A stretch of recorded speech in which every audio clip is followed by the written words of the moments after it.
Noite. Tivemos hoje pela manhã a ceia do Senhor aqui na congregação e Deus se manifestou no nosso meio e fez coisas extraordinárias. E aprove a Deus nos dar a oportunidade de novamente estarmos aqui neste dia na sua casa para bendizermos e glorificarmos o seu nome. Eu gostaria, antes de ler o texto que nós iremos compartilhar com os irmãos na noite de hoje, contar uma grande vitória que Deus nos deu. Os irmãos que são nossos companheiros, nossos amigos, sabem que há quase 3 anos eu estava desempregado, eu e minha esposa, a minha esposa há 5 anos e eu há quase 3. Mas Deus agiu poderosamente por meio também da oração dos irmãos e Ele nos abriu a porta de um emprego lá em Contagem para a glória do nome do Senhor. E como o que Deus faz é sempre melhor e maior, Deus também abriu uma porta de emprego para Elaine. Começa na terça-feira. Ela vai trabalhar na casa, secretaria da Casa Civil lá na cidade administrativa. Deus não faz nada pequeno, né, irmãos? Aleluia. Muito tempo de sofrimento, de labuta, de choro, de oração. Mas uma coisa eu posso dizer aos irmãos, nesse período todo, Deus nos manteve de forma sobrenatural. Deus havia dito que nós sofreríamos com um vento muito forte, mas que Ele estaria conosco. E, de fato, durante todo esse vento, Deus esteve e tem estado conosco. E agora, aprove ao Senhor nos abrir 2 portas de emprego, uma para cada um, graças a Deus. Então, nós adoramos a Deus porque Deus faz infinitamente mais do que tudo aquilo que pedimos ou pensamos. O que cabe ao crente não é se desesperar, é confiar em Deus e esperar o tempo em que Deus vai agir. Porque quando chega o tempo, Deus age. Deus não deixa passar 1 minuto do seu tempo.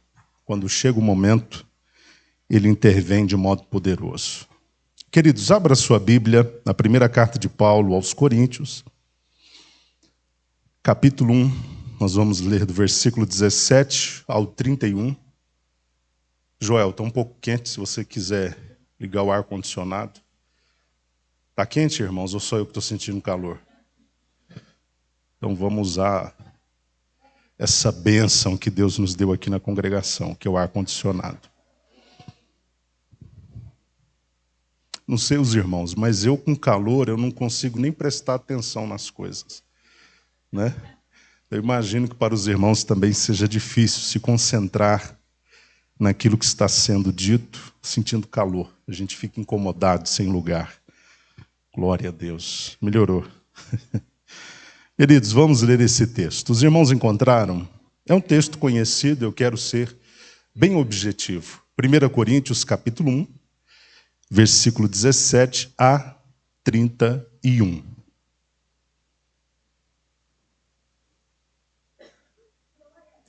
Quero ser objetivo, como acabei de dizer, mas eu encorajo os irmãos a, em casa, ler esse texto com bastante dedicação e atenção e estudá-lo, porque há uma teologia muito profunda dentro desse texto. E até desmembrá-lo é complexo. Mas eu quero fazer o que for possível nessa noite. A palavra do Senhor nos diz assim: porque não me enviou Cristo para batizar, mas para pregar o Evangelho, não com sabedoria de palavra, para que não se anule a cruz de Cristo. Certamente a palavra da cruz é loucura para os que se perdem, mas para nós que somos salvos, poder de Deus. Pois está escrito: destruirei a sabedoria dos sábios e aniquilarei a inteligência dos instruídos. Onde está o sábio? Onde está o escriba?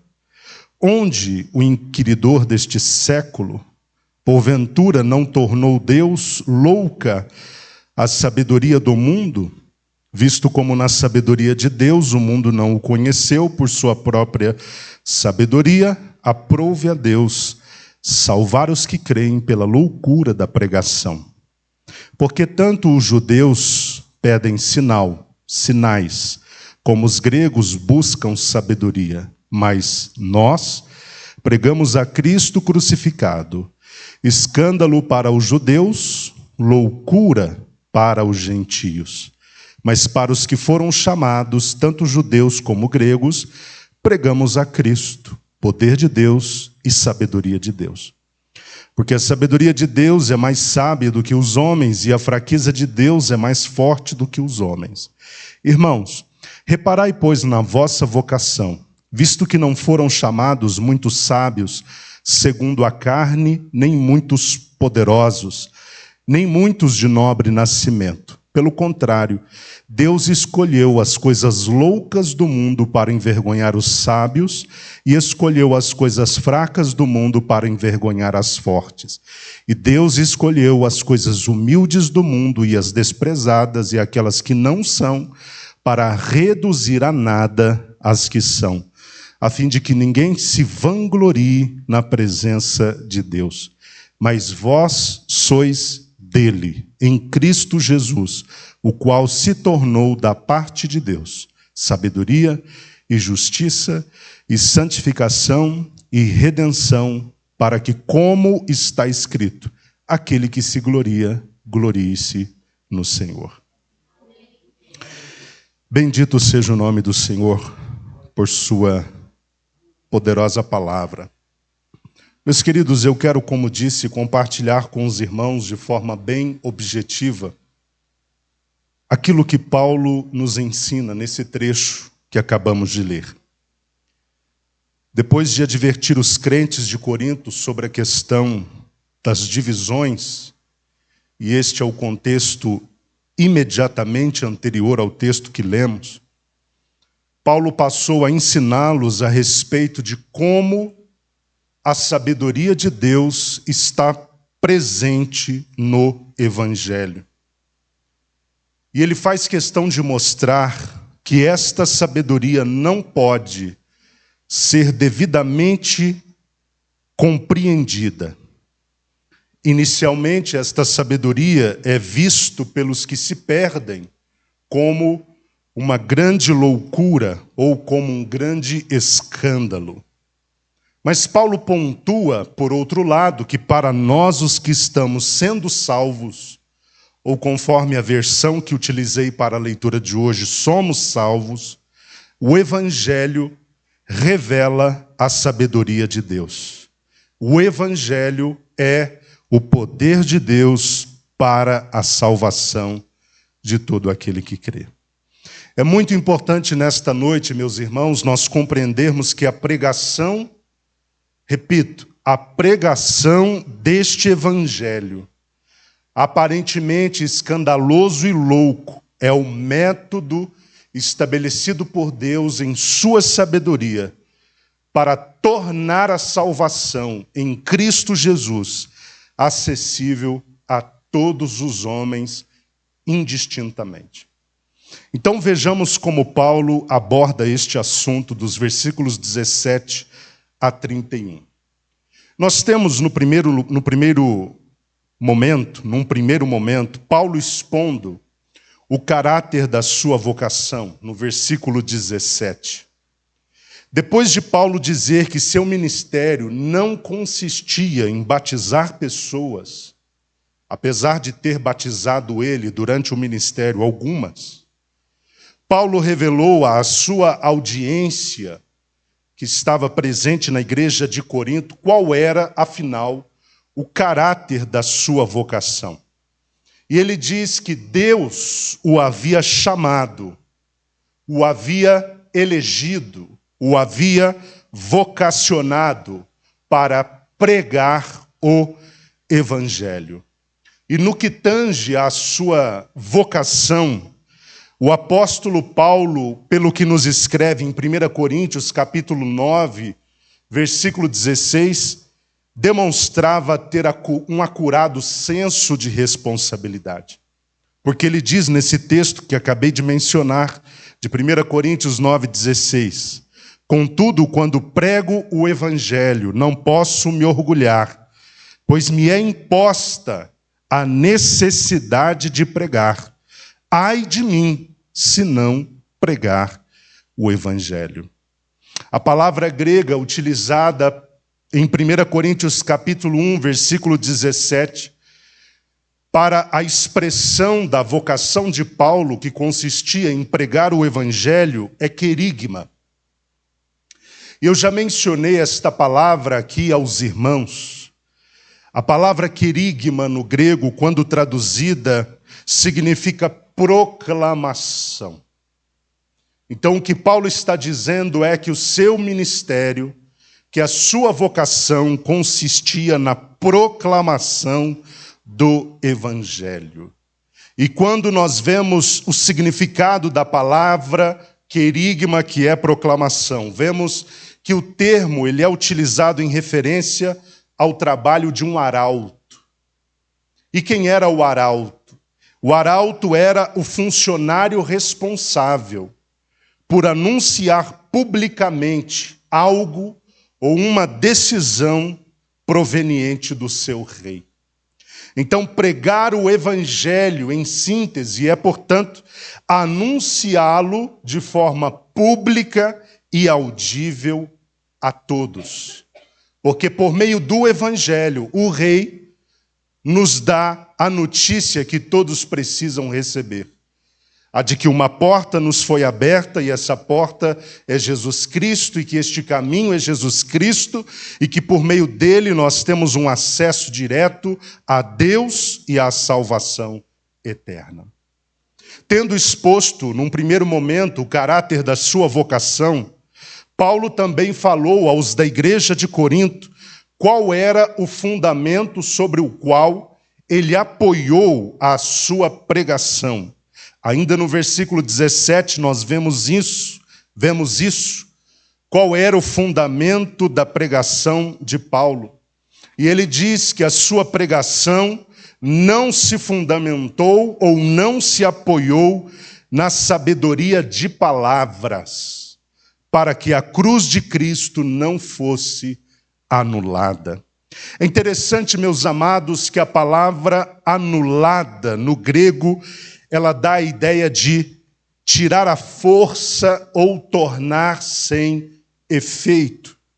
Então, o que Paulo queria dizer quando disse que o fundamento da sua pregação não era a sabedoria de palavras, ele estava querendo mostrar que se a sua pregação tivesse se apoiado em palavras de sabedoria humana, isso tiraria a força do Evangelho.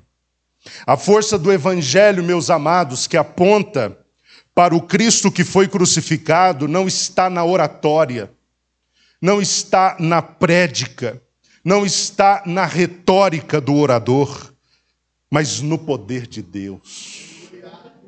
A força da mensagem da cruz, que transforma todos os pecadores, não está na forma melhor dizendo, como o poder de Deus atua por meio da mensagem, trazendo convencimento ao coração dos pecadores. No capítulo 2, dos versículos 1 a 5, Paulo discorre um pouco mais a respeito da sua decisão de não fazer da sabedoria humana ou da sabedoria de palavras o fundamento da sua pregação. Leiamos esse texto. Eu, irmãos, quando fui ter convosco, anunciando-vos o testemunho de Deus, não o fiz com ostentação de linguagem ou de sabedoria, porque decidi nada saber entre vós, senão a Jesus Cristo e este crucificado. E foi em fraqueza, temor e grande tremor que eu estive entre vós. A minha palavra e a minha pregação não consistiram em linguagem persuasiva de sabedoria, mas em demonstração do Espírito e de poder, para que a vossa fé não se apoiasse em sabedoria humana, e sim no poder de Deus. Então, o fundamento da pregação do Evangelho, na perspectiva de Paulo, se dava no poder de Deus e não na sabedoria de palavras. Paulo também fala sobre o conteúdo do seu evangelho. No versículo 23, na parte A, nós vemos qual era o conteúdo do seu evangelho ou da sua pregação. Mas nós pregamos a Cristo crucificado. O que Paulo está dizendo é que a obra realizada por Cristo na cruz do Calvário era o conteúdo essencial, o conteúdo nuclear da mensagem proclamada por ele. Ele se concentrava em pregar a sua mensagem, tendo a obra de Cristo como o centro, apresentando a obra de Cristo na cruz como a chave para a salvação de todo aquele que crê. Na Epístola aos Romanos, Paulo deixa claro que a cruz de Cristo, ou melhor, que a obra de Cristo na cruz atendeu com louvor os critérios da justiça estabelecidos por Deus, e que para hoje nós nos apropriarmos desta justiça, a fim de nos tornarmos justos e inculpáveis, nós precisamos apenas crer. Em Romanos capítulo 1, versículo 17, Paulo diz que a justiça de Deus, efetuada por meio de Jesus Cristo, é revelada no Evangelho, e que do início ao fim, essa justiça requer a fé. Em Romanos capítulo 5, versículo 2, Paulo diz que é também pela fé que nós temos acesso a esta graça. E qual graça? A graça de sermos justificados diante de Deus pela obra de Jesus Cristo, obra por meio da qual nos foi imputada uma justiça que nos salvou. Uma justiça que nos colocou num estado legal diferente diante de Deus. Eu disse aqui na quarta-feira que a justificação, ela implica numa mudança de condição legal.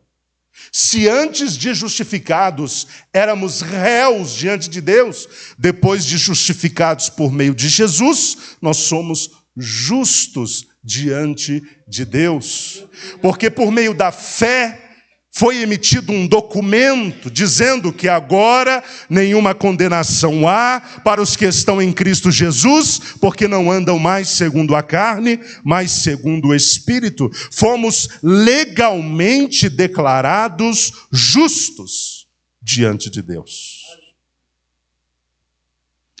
Concentrar a mensagem da salvação e a mensagem da libertação conquistadas em Jesus Cristo, o crucificado, consistia, como Paulo bem diz na primeira carta aos Coríntios, no capítulo 1, versículo 23, como um escândalo para os judeus. E por outro lado, uma loucura para os gentios.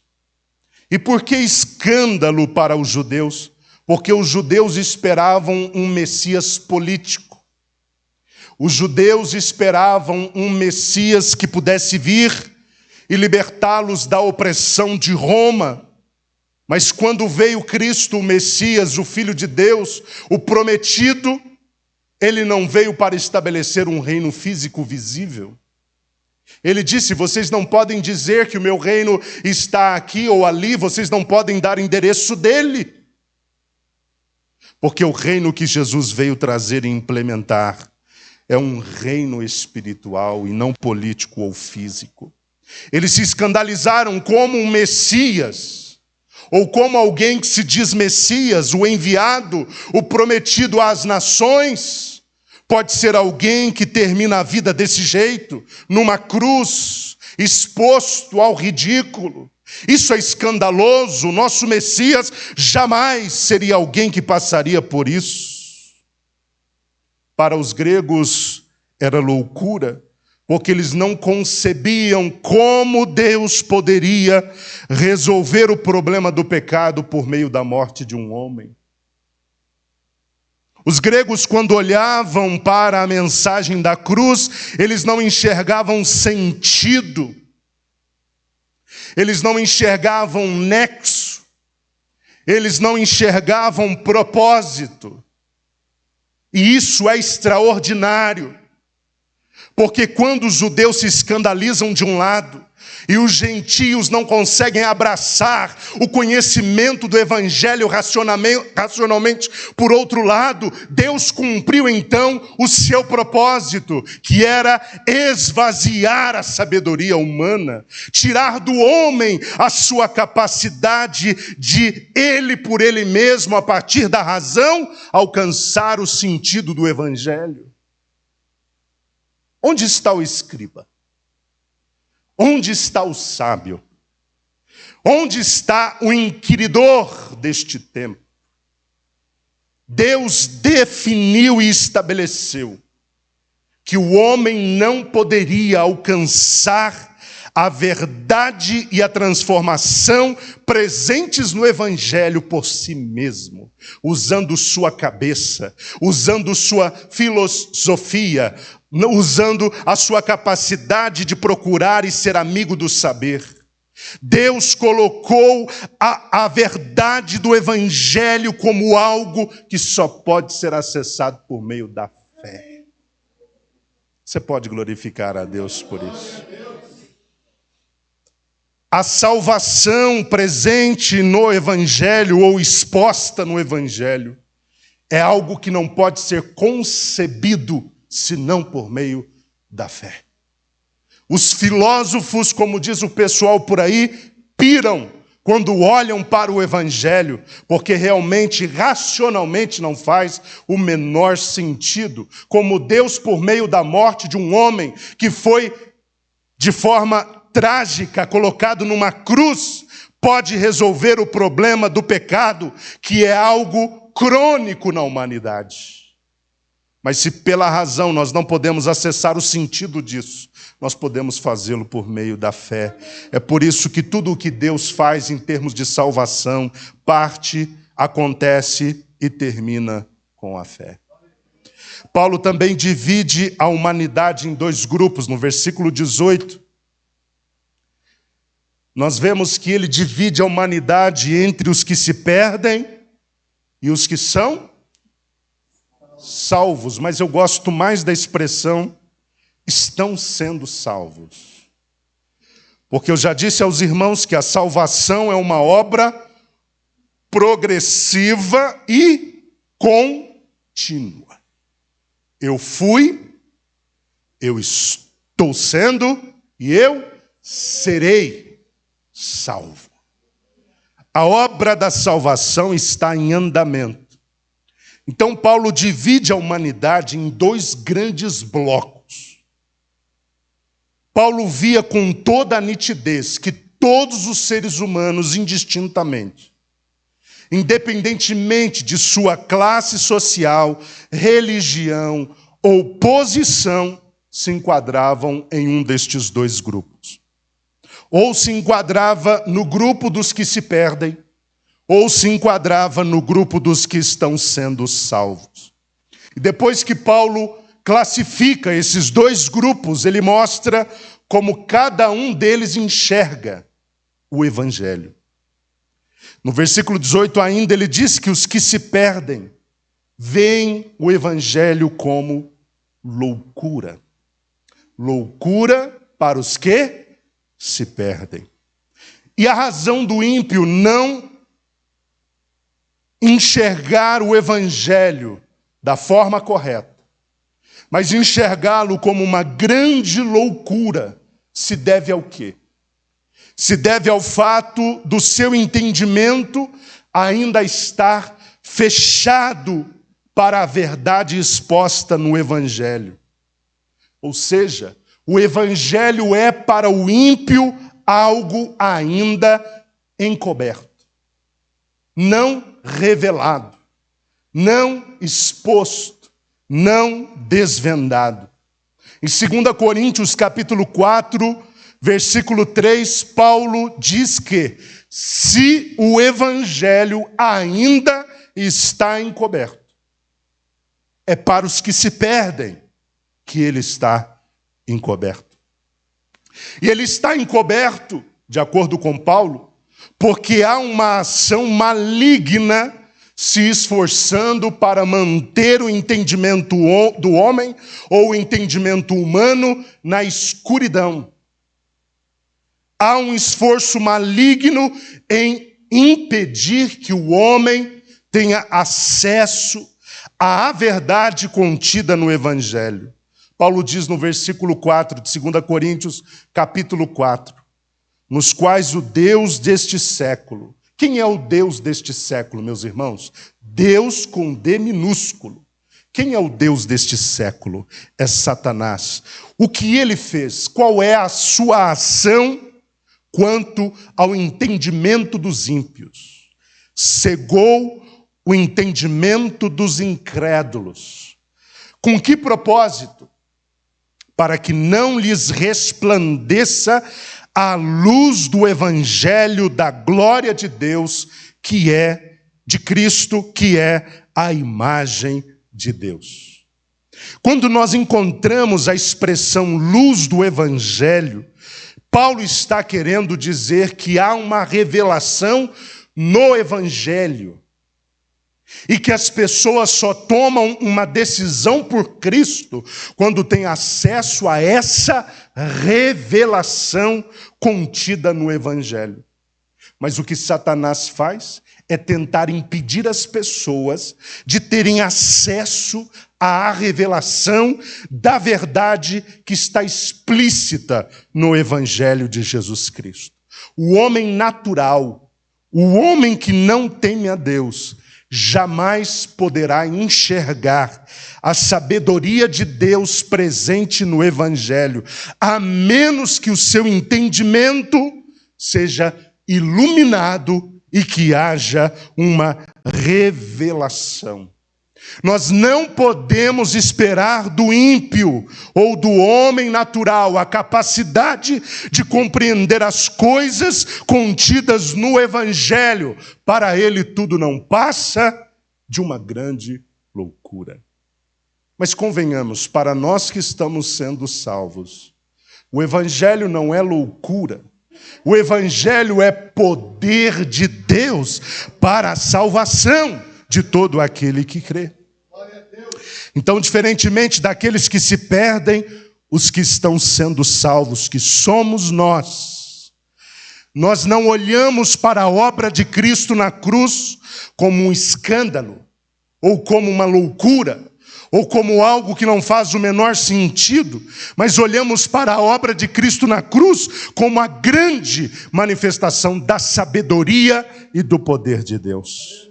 Um poder que se manifesta extraordinário para a salvação. Paulo diz em Romanos capítulo 1, versículo 16, porque não me envergonho do Evangelho, porque é o poder de Deus para a salvação de todo aquele que crê. Os irmãos conseguem enxergar o poder de Deus no Evangelho? Os irmãos conseguem enxergar a sabedoria de Deus no Evangelho? É porque o seu entendimento foi aberto. Uma revelação te foi dada, o seu entendimento foi iluminado.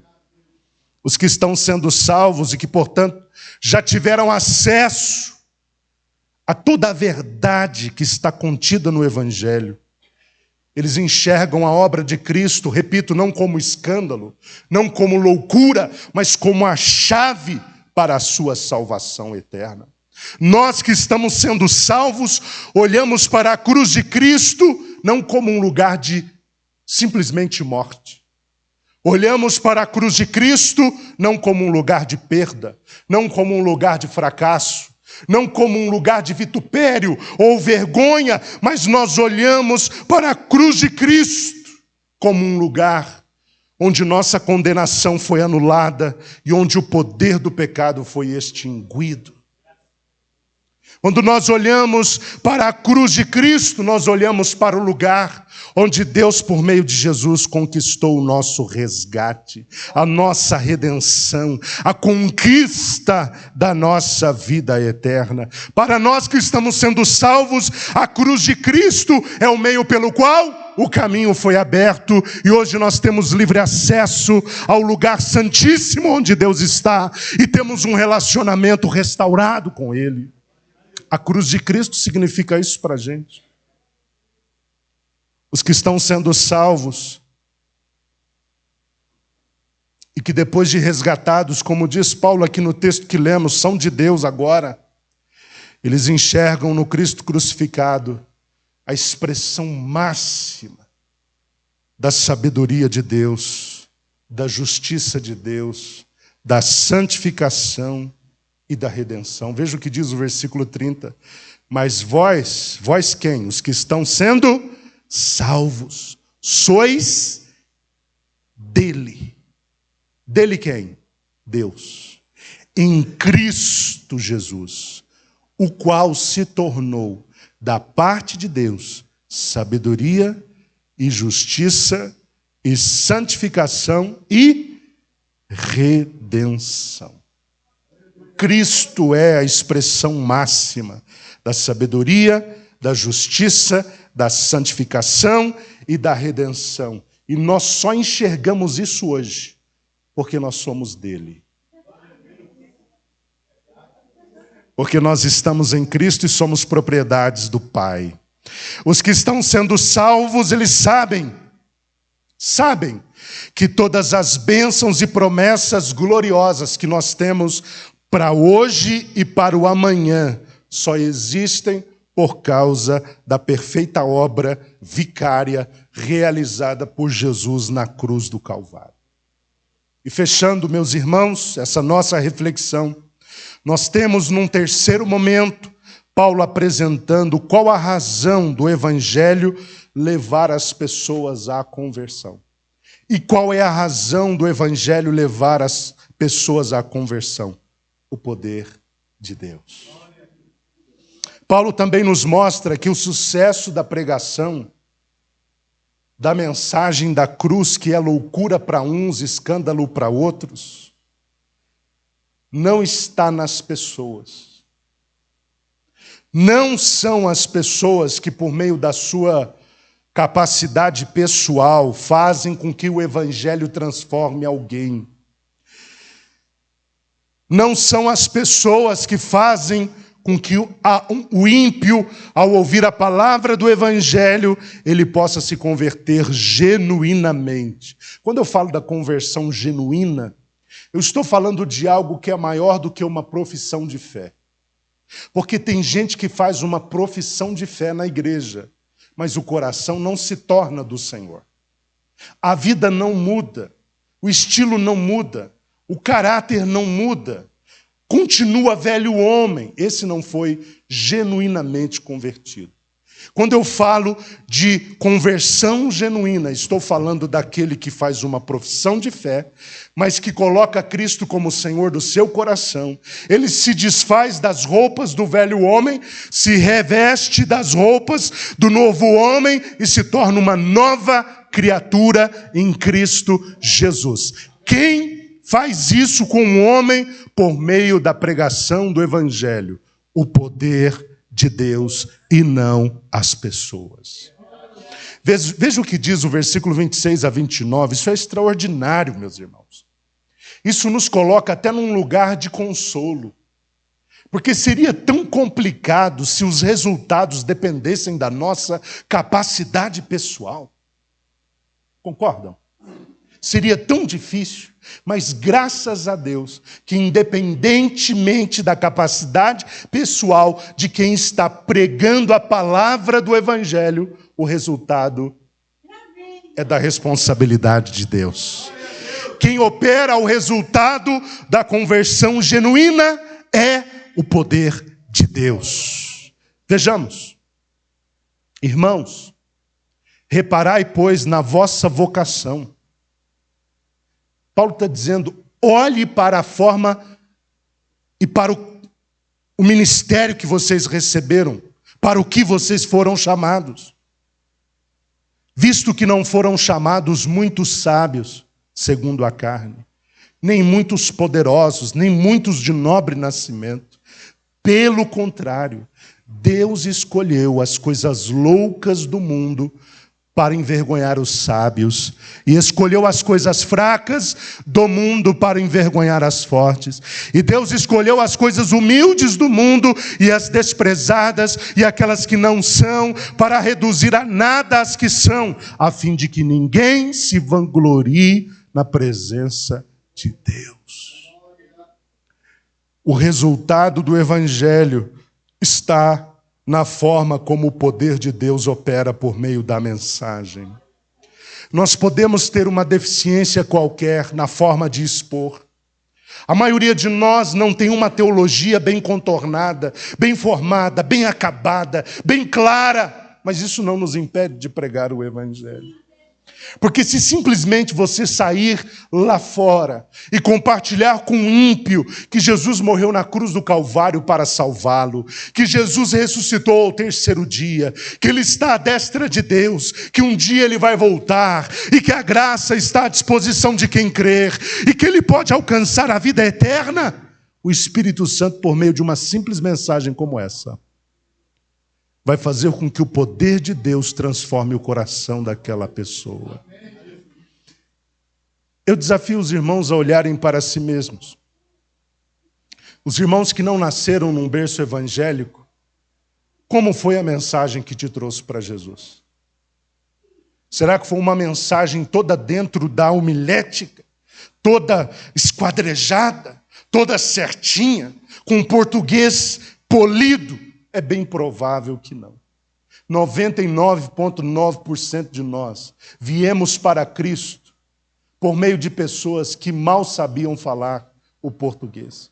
Pessoas que não tinham quase que nenhuma formação. Gente muito simples. Gente muito carente, socialmente falando, financeiramente falando, mas eles compartilharam com você a palavra do Evangelho. E por meio da palavra do Evangelho, o Espírito Santo agiu no seu coração. E olha onde você está hoje. Você está aqui na presença do Senhor, assentado em regiões celestiais, porque Deus faz isso. É o poder de Deus que opera por meio da pregação do Evangelho. Não somos nós. Eu acho tão perigoso quando o homem assume essa presunção de achar que é por ele que Deus vai trazer os resultados. Irmãos, nós podemos definir aqui os últimos e maiores e mais acurados métodos de crescimento. Nós podemos chamar aqui os melhores palestrantes da área de crescimento de igreja, de evangelização, de oratória, de prédica, de retórica. A gente pode tentar formar aqui no Sagrada Família os mais poderosos pregadores, mas os resultados ainda assim não virão disso. Os resultados ainda assim não dependerão disso, continuarão sempre dependendo do poder de Deus. E eu pergunto aos irmãos nessa noite, quantos querem que esse poder atue enquanto nós pregamos o Evangelho? É isso que nós temos de dizer: Senhor, eu estou apresentando a palavra do Evangelho, mas o Senhor, pelo teu poder, é quem vai trazer a conversão genuína para esse pecador. É o Senhor quem faz. E o Senhor colocou tudo na sua conta para que toda a glória seja sua. Imagine quantas pessoas arrogantes nós teríamos no nosso meio se os resultados viessem delas. Seriam pessoas insuportáveis. Mas graças a Deus, que quanto mais a gente acha que é por nós, tanto mais Deus mostra, nunca foi e nunca será por você. É o meu poder. Se Deus quisesse condicionar o sucesso do Evangelho à capacidade das pessoas, Deus não teria escolhido a maioria de nós. Ele escolheu Porque a obra transformadora do Evangelho não depende das pessoas, mas do seu poder. É Ele quem opera, tanto gerando o querer, quanto o efetuar. Nós apresentamos a mensagem, mas como a Leila pregou aqui no domingo passado, quem convence? É o Espírito Santo. Convence o homem do pecado, da justiça e do juízo. Quando a palavra de Deus é pregada ao pecador, o Espírito Santo usa esta palavra para agir com poder, mostrando toda a verdade que está contida, que existe e que há plenamente nessa palavra. É o Espírito Santo que usa a sua palavra para entrar naquele lugar impenetrável do coração do homem, para convencê-lo de que ele é um pecador miserável, que ele está morto, que ele está perdido e que ele precisa de ser restaurado diante de Deus. É o Espírito Santo quem faz isso. É o poder de Deus quem faz isso. Eu já contei aqui uma vez como foi a conversão do pastor Paul Yang-Shu. Foi o pastor, agora está com o Senhor, mas foi o pastor da maior igreja evangélica do mundo, que era uma igreja Assembleia de Deus, lá na Coreia do Sul. Para os irmãos terem uma ideia, a igreja tinha cultos durante todo o dia, de 2 em 2 horas, trocando o público, porque não cabiam todos os crentes dentro daquela igreja. O sucesso daquele homem foi impressionante, eu diria quase que irrepetível. Mas sabe como ele se converteu? Talvez os irmãos achem, mas um homem desse calibre, ele foi alcançado por um homem poderosíssimo, extraordinário em obras? Não. O Yang-Shu, antes da conversão, morava debaixo da ponte, era um mendigo. De repente, uma menininha, eu não sei a idade, mas era da pré-adolescência para trás, chegou diante daquele homem desvalido, abandonado, sem perspectiva, e falou que Jesus o amava, que Jesus tinha um plano na vida dele. E adivinha o que aconteceu? Ele acreditou. Ele acreditou. Uma mensagem simples, meus irmãos, simples, concordam? E esse homem se tornou quem se tornou. Porque o poder não está em quem prega, está em Deus. O poder de convencer, de transformar, de abrir os olhos, de tirar as escamas, de abrir caminho no entendimento, é de Deus, é do Espírito Santo. E Ele usa caminhos imprevisíveis para fazer isso. Às vezes a gente apresenta o Evangelho e a gente sai com a sensação de que, meu Deus, hoje eu apresentei o teu Evangelho de forma exemplar. E não acontece absolutamente nada. E às vezes você apresenta o Evangelho tropeçando daqui e dali. Você diz, Senhor, mas que tragédia. E a partir daquilo Deus faz coisas extraordinárias que você não pode medir. Porque isso é mistério. É obra de Deus, é obra do Espírito Santo. Então cabe a nós levar a palavra do Senhor, a palavra do Evangelho, a mensagem da cruz, mesmo que seja escândalo para alguns, loucura para outros, mas para nós que já temos o entendimento adequado, é poder de Deus. Então abramos a palavra do Senhor, compartilhemos o Evangelho de Jesus Cristo com os perdidos, e o poder de Deus trará os resultados para a sua glória. E ao final todos poderão dizer, foi Deus quem fez isso. Foi Deus quem salvou essa pessoa. Foi Deus quem transformou. Foi Deus quem mudou a vida dessa pessoa. E é tão extraordinário ver como Deus pode transformar a vida de alguém. Meu Deus. Irmãos, nós conhecemos pessoas que, Senhor da glória, já tinham o passaporte carimbado para o inferno.